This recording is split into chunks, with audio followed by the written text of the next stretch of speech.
রাসূল সাল্লাল্লাহু আলাইহি সাল্লামকে মক্কার জামানায় আপনারা সকলেই জানেন অনেকগুলো লোভ দেওয়া হয়েছিল, অফার দেওয়া হয়েছিল।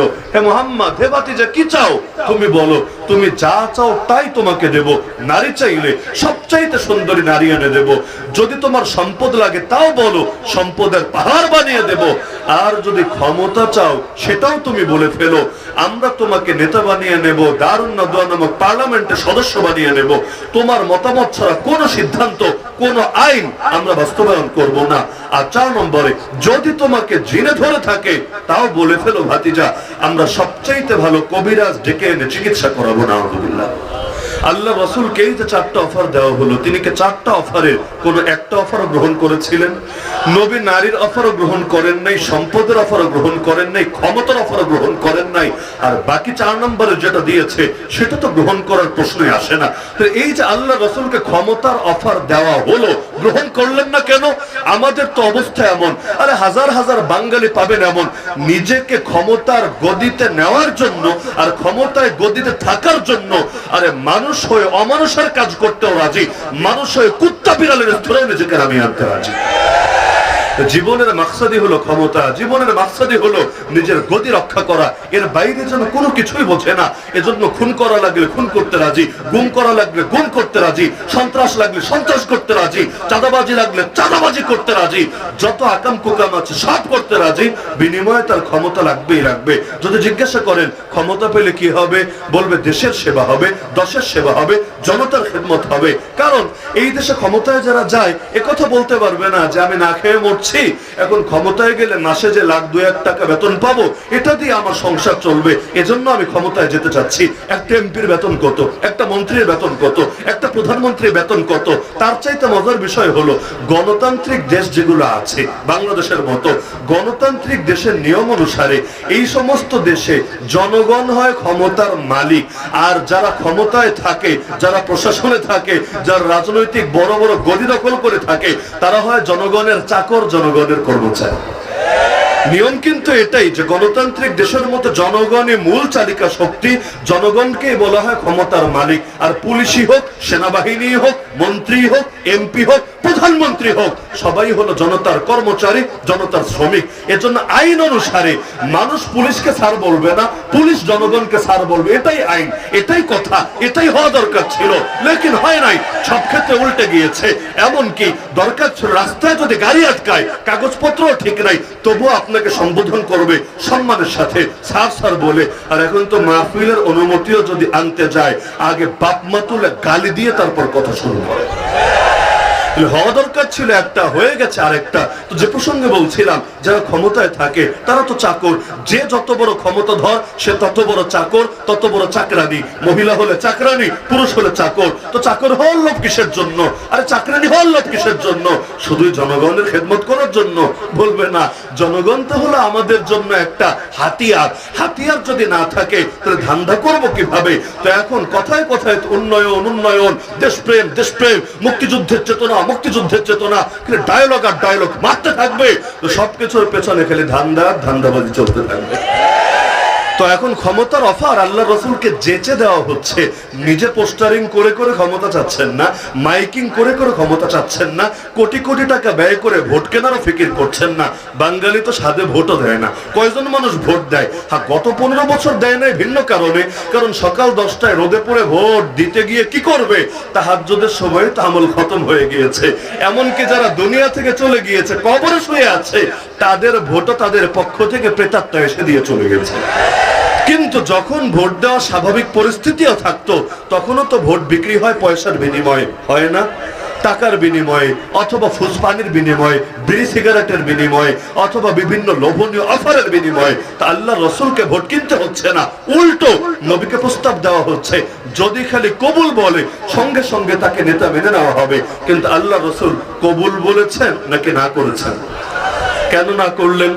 যদি বলেন হুজুর মানুষ ক্ষমতা দিয়ে কি করবে, হুজুররা তো সারা জীবন মানুষের সামনে নত হয়ে শুধু থাকবে, হুজুরদের ক্ষমতার দরকার নাই, এটাই যদি বলেন ব্যাখ্যা, তাহলে মদিনায় যাওয়ার পরে আমার রাসূল রাষ্ট্রপ্রধান কেন হলেন, আমিরুল মুমিনিন কেন হলেন? সমস্ত নাগরিক যারা ছিল মদিনার মধ্যে, খালি মুসলমান বলেই কথা না, ইহুদি হোক অন্যান্য ধর্মের লোক হোক, সকলের নেতা তিনি কেন হলেন? তার মানে ক্ষমতা নিয়ে তার অপছন্দনীয়তা আছে এমন না। উপরন্ত পাওয়ার ছাড়া আল্লাহর জমিন, আল্লাহর দিন বাস্তবায়ন করা কখনোই সম্ভব না। আরে পাওয়ার যদি না থাকে, স্বাধীনতা হয়ে গেল, বাংলাদেশে 54 বছরটা হয়ে যাচ্ছে প্রায়, লেকিন ক্ষমতা নাই বলেই তো এত এত চিৎকার করছেন কাদিয়ানীদের কাফের ঘোষণা করতে হবে, কাদিয়ানীদের অমুসলিম ঘোষণা করতে হবে। সে 71 থেকে আওয়াজ উঠলো, আজ 2024 প্রায় শেষ হতে চললো, এখনো পর্যন্ত কত সরকার এলো আর গেল, কাদিয়ানীদের কেউ তো কাফের ঘোষণা করলো না। উল্টো সবাই টিটকারি মারতে শুরু করলো, কেউ বলতে শুরু করলো কে মুসলমান আর কে মুসলমান না। আরে এটা আমরা কেন নির্ধারণ করতে হবে? এটা আল্লাহর উপর ছেড়ে দিলেই তো চলবে। নাউযুবিল্লাহি মিন যালিক। অথচ ওদেরকে অমুসলিম ঘোষণা না দেওয়ার কারণে, এই মর্মে আইন না বানানোর কারণে ওদের আইডি কার্ডেও লেখা থাকে মুসলমান, পাসপোর্টেও লেখা থাকে মুসলমান। এমনকি ওরা এই পাসপোর্ট দিয়ে ভিসার আবেদন করে, মক্কা মদিনার ভিসা লাগিয়ে সেই হজে চলে যায়, ওমরায় চলে যায়। অথচ আল্লাহর ঘরে সেই মক্কা মদিনা, সেই গোটা আরব উপদ্বীপে মুসলমান ছাড়া কারো প্রবেশ করা জায়েজই নাই, সম্পূর্ণ হারাম, সম্পূর্ণ নিষেধ। কোরআনের আয়াত দ্বারা প্রমাণিত, নবীর হাদিস দ্বারা প্রমাণিত। এমনকি অনেক মেয়েকে পর্যন্ত বিয়ে করে, মুসলিম মেয়েকে বিয়ে করে, কিন্তু ও যে কাদিয়ানি এটা অনেকে জানে না, বা জানলেও ও যে কাট্টা কাফের এটা তো স্পষ্ট না। কাজীর কাছে যায়, কাজী বিয়ে রেজিস্ট্রি করে দেয় যে মুসলমান ছেলে আর মুসলমান মেয়ের বিয়ে হয়েছে, নাউযুবিল্লাহ। অথচ এই বিয়ে মোটেও হয় নাই। যতদিন সংসার করবে জিনা হবে, যে বাচ্চা পয়দা হবে হারামজাদা হবে। কাদিয়ানীদের কাফের ঘোষণা করা কত দিক থেকে দরকার ছিল। ওদের সালাম দিলেও তো পাপ হবে, ওরা মরলে মুসলমানের কবরস্থানে দাফন করলেও তো গুনাহ হবে। আর ওদের জানাজা যদি কোনো হুজুর পড়ায়, কোনো মুসলমান পড়ে, ওরা আমলনামায়ও তো গুনাহ লেখা হবে। দরকার ছিল, লেকিন 54 বছর ধরে আন্দোলন চলছে, রেজাল্ট তো জিরো হয়ে আছে। আর কত উদাহরণ লাগবে।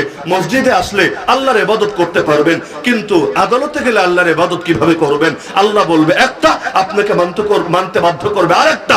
আপনি যদি বিচারকের সামনে বলেন আল্লাহর আইন চাই, আল্লাহর আইনে বিচার চাই, বিচারক আপনাকে বলবে তুই আদালত অবমাননাকারী, আইনের প্রতি অবজ্ঞা প্রদর্শনকারী, আরে তোকে এখন রাষ্ট্রদ্রোহী মামলা দেওয়া হবে, তোকে জেলের ভাত খাওয়ানো হবে। এই যে বাংলাদেশে আলেম ওলামাকে বছরের পর বছর জেল খাটানো হয়েছে, অপরাধ কি রে ভাই? কি অপরাধ? চুরি করেছে না ডাকাতি করেছে, খুন করেছে না ধর্ষণ করেছে, রাহাজানি করেছে না টেন্ডারবাজি করেছে, দেশের সম্পদ বাইরে পাচার করেছে নাকি বাংলাদেশ থেকে ভারতের হাতে তুলে দিয়েছে? কি করেছে? কেন তাদেরকে বারবার বারবার বারবার জুলুমের শিকার হতে হয়েছে? কেউ তো জান নিয়ে ফিরে আসতে পারে নাই, লাশ হয়ে বের হয়েছে। আর যারা জান নিয়েও ফিরে এসেছে, এত জুলুম হয়েছে এক একজনের উপর, বাকি সারা জীবন এই বোঝা তাদেরকে বহন করতে হবে। অপরাধ কি ছিল? অপরাধ তো একটাই, তারা কোরআনের কথা বলেছে, হাদিসের কথা বলেছে, দ্বীনের কথা বলেছে, শরীয়তের কথা বলেছে। কোন মানুষ নামের কিছু অমানুষের আদর্শের সঙ্গে, ওদের বানানো আইনের সঙ্গে এটা সাংঘর্ষিক হয়েছে। বাস, এখন আল্লাহর কথা কেন বললো? এজন্যই শয়তানের দালালরা তাদেরকে জেলে ভরে রেখেছে। আল্লাহ রাসূল সাল্লাল্লাহু আলাইহি ওয়াসাল্লাম তিনি ক্ষমতার প্রতি অনাগ্রহী ছিলেন বা অপছন্দ করতেন, বিষয়টা এমন না। বরঞ্চ মক্কার সময় তিনি ক্ষমতায় যাননি কেন? একমাত্র কারণ, গেলে হক আর বাতিল মিশিয়ে ফেলতে হবে, আলো আর অন্ধকার একসঙ্গে চালাতে হবে। বলবেন কিভাবে? মক্কায় একনায়কতন্ত্র ছিল না, একজনের কথাই মক্কা শহর চলতো না, বরং সেখানে তারা সবাই মিলে একসঙ্গে সলা পরামর্শে বসত, বৈঠকে বসত, প্রত্যেকের মতামত নেওয়া হতো। আবু জাহাল মত দিত, আবু লাহাব দিত, উতবা দিত, শাইবা দিত, আবু সুফিয়ান দিত, ওমর দিত, খালিদ বিন ওয়ালিদ দিত। সবাই মিলে মতামত দেওয়ার পর মাথা গুনে গুনে যেই দিকে মত বেশি আছে সেই মতটাকে চূড়ান্ত করা হতো, যেদিকে মত কম বা সেই মতটা প্রত্যাহার করা হতো। তা আল্লাহর নবী গিয়ে যদি ওদের সাথে বৈঠকে বসেন, পয়েন্ট বুঝেন, নবী গিয়ে যদি ওদের সাথে বৈঠকে বসেন, মনে করেন আলোচনা শুরু হলো যে যারা চুরি করবে এদের কি সাজা দেওয়া যেতে পারে? আল্লাহ নবী বলবে, কোরআনে আল্লাহ জানিয়ে দিয়েছেন ওদের হাত কেটে দিতে হবে। যদি চোর চুরি করে, পুরুষ হোক আর নারী হোক, 10 দিরহাম পরিমাণ সর্বনিম্ন চুরি করে, সাজা হলো তার হাত কবজি থেকে, এখান থেকে না, কবজি থেকে কেটে দিতে হবে। এটা আল্লাহর পক্ষ থেকে নির্ধারিত সাজা। নবী বলার পর আবু জাহাল বলতো, ভাতিজা বিকুল ঠান্ডা হও, মাথা এত গরম করো না। আরে চুরি করলেই হাত কাটা যাবে না, আগে দেখতে হবে দলের লোক না বিরোধী দলের লোক। যদি দলের লোক হয় হাত কাটা যাবে না, হাতে নিয়ে চুমু খেতে হবে, আর কানে কানে বলতে হবে, ভাতিজা খেয়েছিস খা, টুকটাক দিয়ে তো খাবি, একা একা খেলে তো হবে না, একা একা খেলে দেশ চলবে কিভাবে? তুইও খা আমাদেরও খাওয়া, সবাই মিলে একসঙ্গে চলি। আর যদি বিরোধী দলের হয় তাহলে হাত প্রয়োজনে কবজি থেকে না, কনুই থেকে, প্রয়োজনে এখান থেকে না, গোড়া থেকে কেটে দেব। আবু লাহাব বলতো, থাক, এই জামানায় এত কড়াকড়ির দরকার কি? এগুলো বর্বরতা, এগুলো নৃশংসতা। আরে 10টা 20টা চড়থাপ্পড় দিয়ে ছেড়ে দেব। আর একজন বলতো, না, এক কাজ করি, 1 মাসের জেল দিয়ে দেই, 1 মাস জেল খাটার পর ওকে ছেড়ে দেব। এক একজন এক এক কথা বলতো। এরপর মাথা গোনা হতো, কিরে, জেলের পক্ষে কে, হাত কাটার পক্ষে কে, চরের পক্ষে কে, ছাড়ার পক্ষে কে?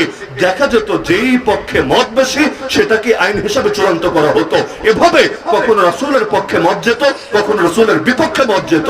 ইসলাম তো বলে, আল্লাহ বলেছেন, বাস, এবার পৃথিবীর কেউ বলুক বা না বলুক সেটাই চূড়ান্ত, সেটাই কার্যকর। কিন্তু এভাবে নবী যদি ক্ষমতায় যেতেন, আল্লাহটা সর্বদা চূড়ান্ত হতো না। কখনো আল্লাহ পাস, আর কখনো আবু জাহাল, আবু লাহাব, উতবা সাইবা পাস। নাউযুবিল্লাহ। এটাকে তাওহীদ বলে না, শিরিক বলে, ঈমান বলে না, কুফর বলে, হক বলে না, হক বাতিল মিশে জগা খিচুড়ি হওয়া বলে। আল্লাহ নবী মক্কায় কেন ক্ষমতা নেন নাই? একমাত্র ব্যাখ্যা, দ্বিতীয় ব্যাখ্যা পারলে বোঝানো আমাকে, যে আল্লাহ নবী মক্কায় যদি ক্ষমতা নিতেন তাহলে হক জিন্দা হতো না, আল্লাহর জমিন, আল্লাহর দিন বিজয়ী হতো না, বরং জগা খিচুড়ি হতো, গোলালু হতো। গোলালু বুঝেন?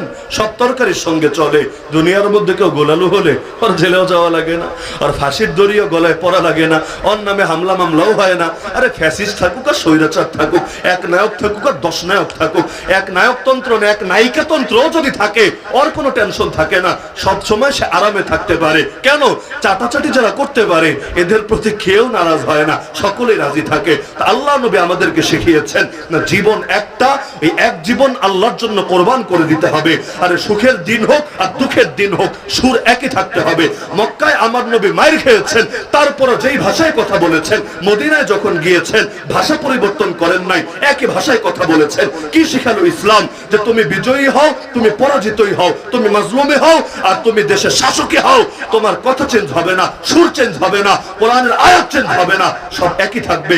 যদি দেখেন যে সরকার একটা ক্ষমতায় আসলে এক সুরে কথা বলে, আর ক্ষমতা থেকে চলে গেলে সুর আবার সম্পূর্ণ চেঞ্জ করে ফেলে, বুঝবেন সে আল্লাহর নবীর খাঁটি ওয়ারিস না, সে ধান্দাবাজ ছাড়া কিছু না।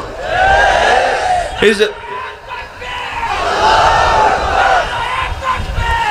মুসলমানের কথা সব সময় এক থাকবে, যে যদি লোকে গালি দেয় তাও এই ভাষায় কথা বলবে, যদি লোকে হামলা মামলা চালায় তো একই ভাষায় কথা বলবে। আলহামদুলিল্লাহ, হকপন্থী ওলামায়ে কেরামের দিকে তাকান, যখন বাংলার জমিনে জিহাদ শব্দকেও নিষিদ্ধ করে ফেলা হয়েছিল, ফেলা হয় নাই? জিহাদকে জঙ্গিবাদ বলে চালিয়ে দেওয়া হতো, জিহাদকে সন্ত্রাস বলে চালিয়ে দেওয়া হতো। আরে হুজুর একটারে ধরে সামনে কয়টা বই সাজিয়ে রেখে বলতো, জিহাদি বই পাওয়া গিয়েছে, মানে কি জানি কবিরা গুনাহ হয়ে গিয়েছে। আরে জিহাদি বই আবার কি জিনিস রে ভাই? যে কোরআনে নামাজ নিয়ে আয়াত আছে মাত্র 82টা, একই কোরআনে জিহাদ নিয়ে আয়াত আছে 484টা। তো যার সিনায় কোরআন আছে সে যদি 82টা নামাজের আয়াত নিয়ে বয়ান করে, যার সিনায় কোরআন আছে সে 484টা জিহাদের আয়াত গোপন রাখবে কিভাবে? জিহাদের কথা তো বলাই লাগবে, আরে গোপন রাখবে কিভাবে? দুনিয়ার চোখে চোখ রেখে তো উল্টোই হুঙ্কার ছুড়বে। তোদের চোখে জিহাদের কথা বলা যদি জঙ্গিবাদ হয়, মুসলমান জঙ্গিবাদী গালি খেতে রাজি। তোদের চোখে দিন কায়েমের কথা যদি উগ্রবাদ হয়, মুসলমান উগ্রবাদী গালি খেতে রাজি। তোদের চোখে খেলাফা যদি মৌলবাদ হয়, মুসলমান মৌলবাদী গালি খেতে রাজি। তোদের পক্ষে মাজলুমের পাশে দাঁড়ানো যদি সাম্প্রদায়িকতা হয়, মুসলমান সাম্প্রদায়িক গালি খেতে রাজি। আল্লাহর কসম, তোরা যত গালি দেশ, মুসলমান সব গালি খেতে রাজি, কিন্তু গালির ভয়ে আল্লাহ দ্বীনের একটা বিধান ছাড়তেও রাজি না।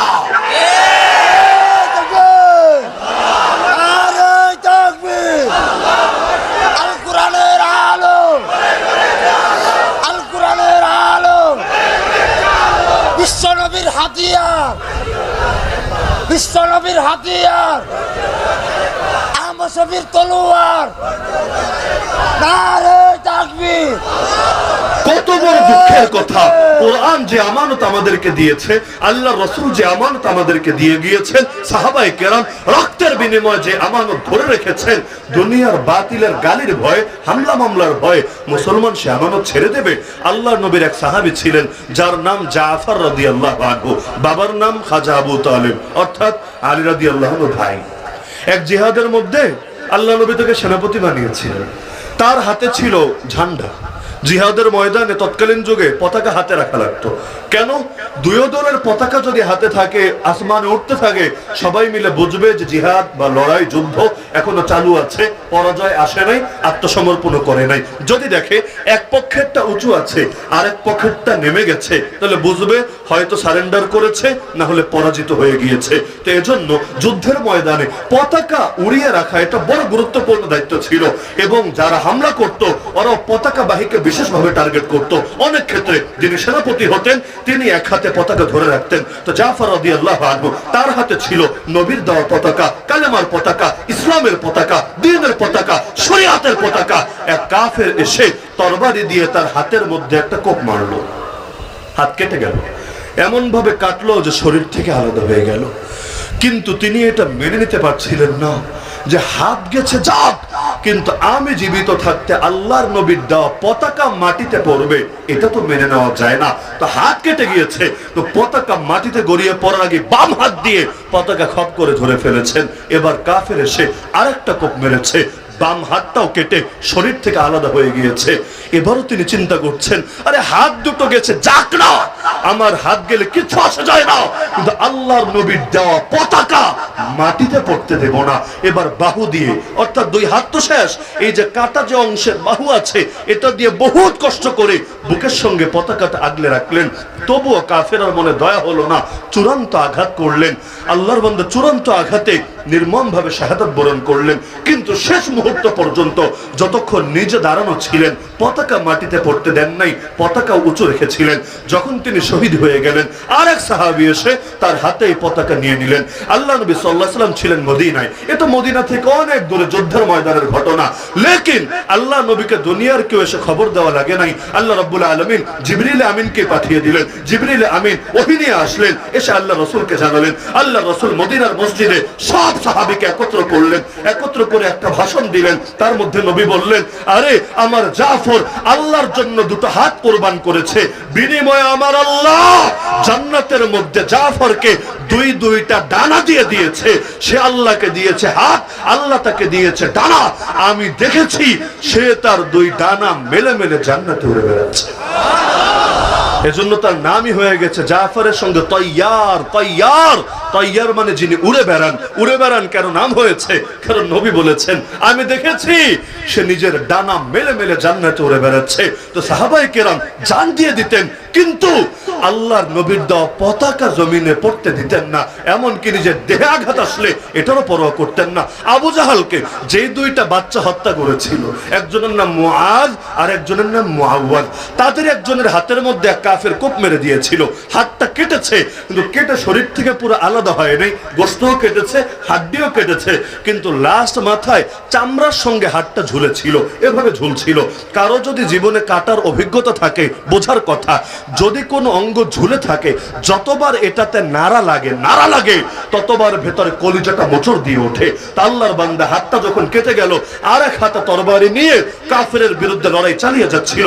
বদরের ময়দানের অবস্থা তো সবাই জানেন, এমনি মুসলমান সংখ্যায় 3 গুণ কম, অস্ত্র শস্ত্রেরও ঘাটতি, বসে থাকার সুযোগ কোথায়, আর এক হাত দিয়ে লড়াই চালিয়ে যাচ্ছেন। তো যতবার এই হাতে টান লাগছিল কলিজায় মোচড় দিয়ে উঠছিল। তিনি বুঝতে পারছিলেন এই ব্যথা নিয়ে বেশিক্ষণ লড়াই করতে পারবো না, কি করা যায়।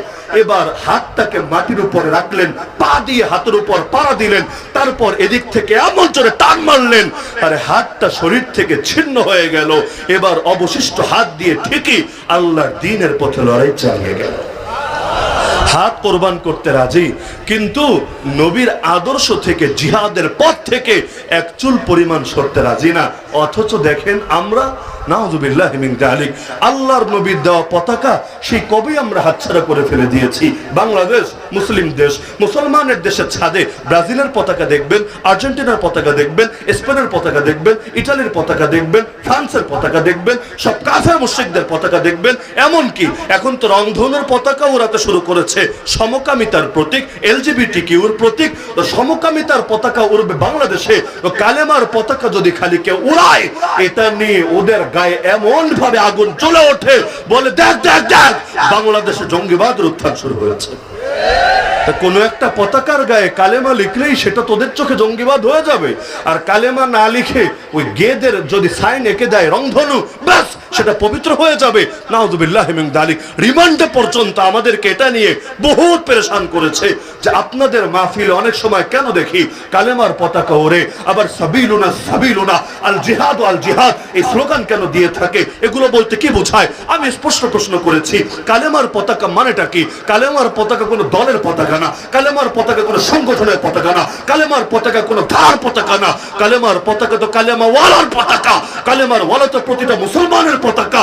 তোমাদের চোখে কালেমার পতাকা জঙ্গিবাদের পতাকা হতে পারে, কিন্তু মুসলমান কালেমার পতাকা জঙ্গিবাদ গালির ভয়ে কিছুতেই ছাড়তে পারে না।